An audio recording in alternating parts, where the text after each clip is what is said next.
Olá! Hoje vou mostrar a vocês como transformei um mini PC com Windows em um iMac, mas dentro de um antigo iMac mini, e com características únicas como carregador sem fio, Near Field Communication Multiboot e mais.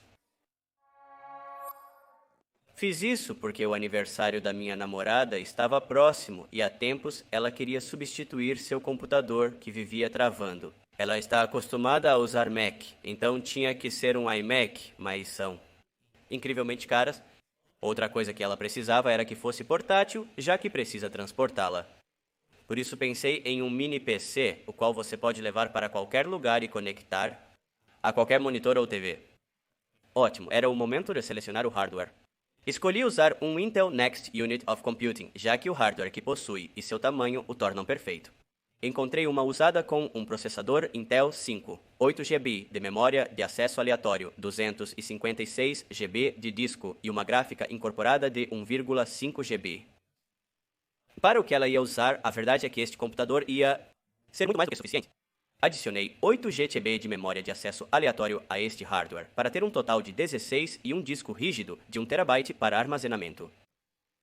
O sistema operacional seria guardado na unidade de estado sólido para mais rapidez.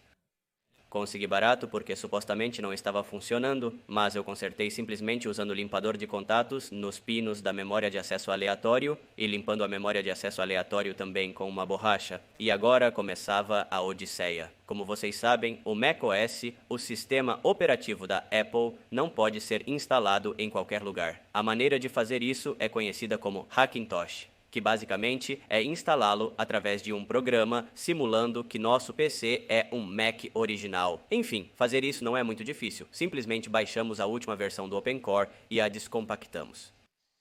Uma vez descompactado, entramos na pasta Mac Recovery. Dentro da pasta Utilities, abrimos o comando do Windows e nos localizamos nessa pasta usando o comando cd. E aí executamos o comando que deixo na descrição para baixar a versão que quisermos. Eu escolhi baixar o macOS Big Sur, o penúltimo. Após baixar, escolhemos a pasta 64 para processador de 64 bits ou 32 para 32 bits. O conteúdo da pasta deve ser copiado para um pendrive vazio, recém-formatado.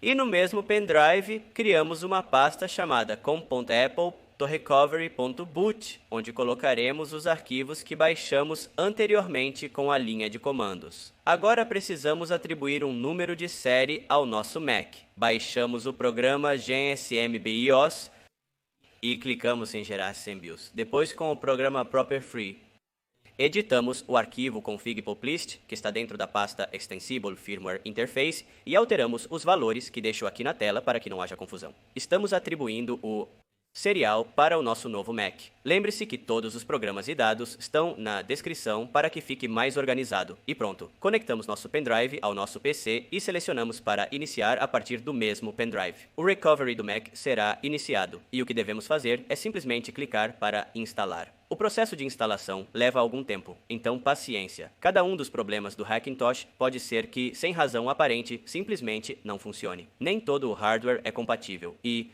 às vezes, não há nenhuma razão aparente. Para mim, por exemplo, enquanto instalava, o PC reiniciava e todo o processo se repetia infinitamente. Tive que trocar o disco rígido M2 para um disco M2 da marca Western Digital. Refiz o mesmo processo e agora sim, instalou. Esperamos que acabe logo. No meu caso, tive sorte. Tudo no meu PC funcionava, exceto o Bluetooth e o Wi-Fi.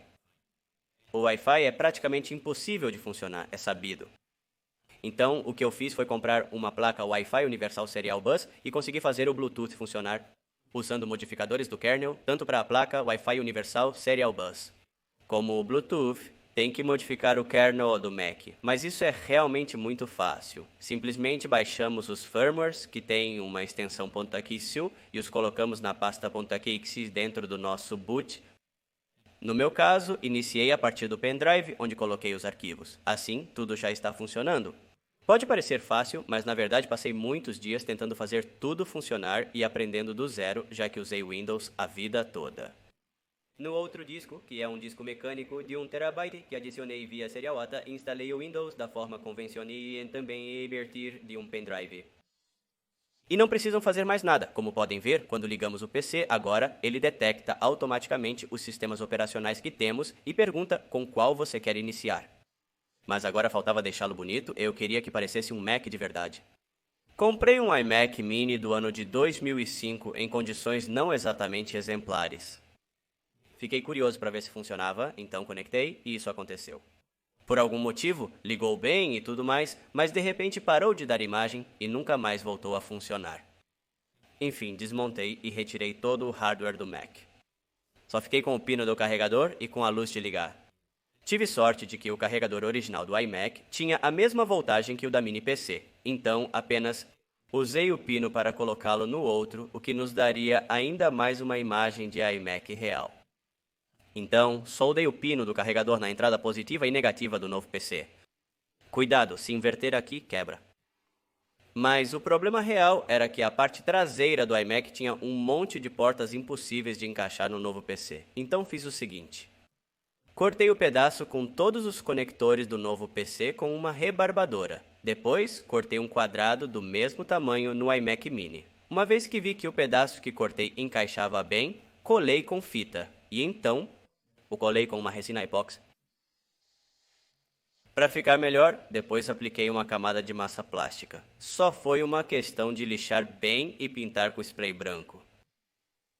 Como podem ver, ficou incrível. Deixei o botão de ligar original do iMac em um canto e só o conectei onde o PC tinha o mesmo botão de ligar. São apenas 2 cabos. Agora, havia um problema. No interior, fiquei com a porta auxiliar e as portas Universal Serial Bus. O auxiliar é fácil, pois só coloquei um extensor onde estava a saída traseira. Mas os Universal Serial Bus eram diferentes. Nunca consegui fazer esses Universal Serial Bus funcionarem no Mac.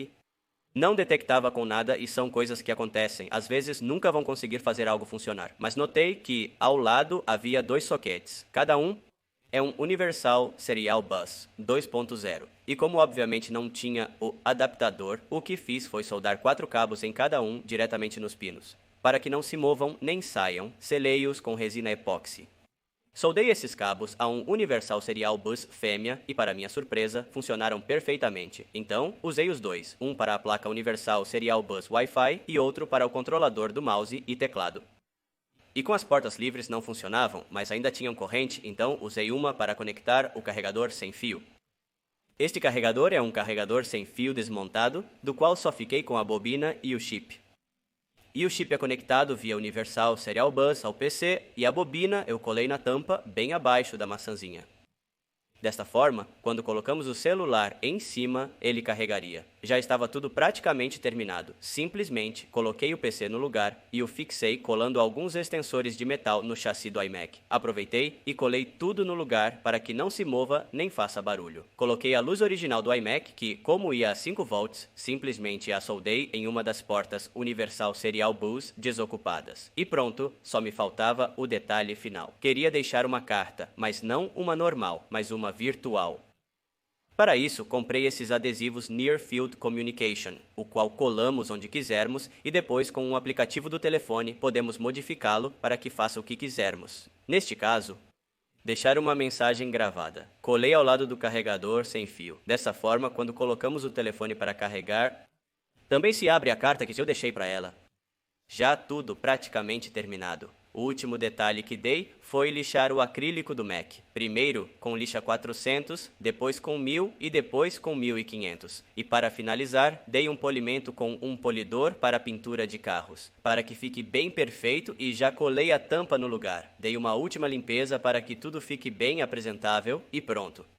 E enfim, ficou assim, um iMac super potente e que também parece um. E se você chegou até aqui, talvez queira se juntar ao Patreon com uma contribuição mensal. Você terá acesso a conteúdo exclusivo e vídeos antes de serem lançados no canal. Espero que tenham gostado. Se sim, convido vocês a se inscreverem no meu canal. Deixem o like e vejo vocês no próximo vídeo. Tchau!